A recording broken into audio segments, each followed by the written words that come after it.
Sizlarga bitta kichkinagina e'lonim bor. Esinglarda bo'lsa, mana bunaqa qora Gentra olgandim. Biroz bo'ldi, bunga bir 3 oy yoki 4 oy bo'ldi. Hozir faqat mana shu Gentrada yuribman. Endi bu Gentrani nima qilmoqchimiz? Qaranglar. Xullas, mana shunaqa 908 ming nechidir degan pullari bor.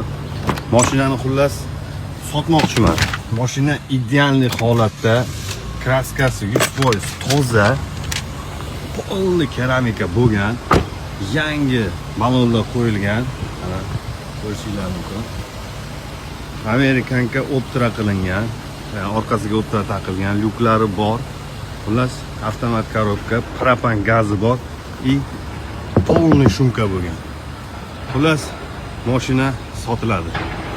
Faqat naqdga, kreditga yoki bo'lib to'lashga yo'q, faqat naqdga sotiladi. Aloqaga chiqsanglar, to'liq informatsiya beraman.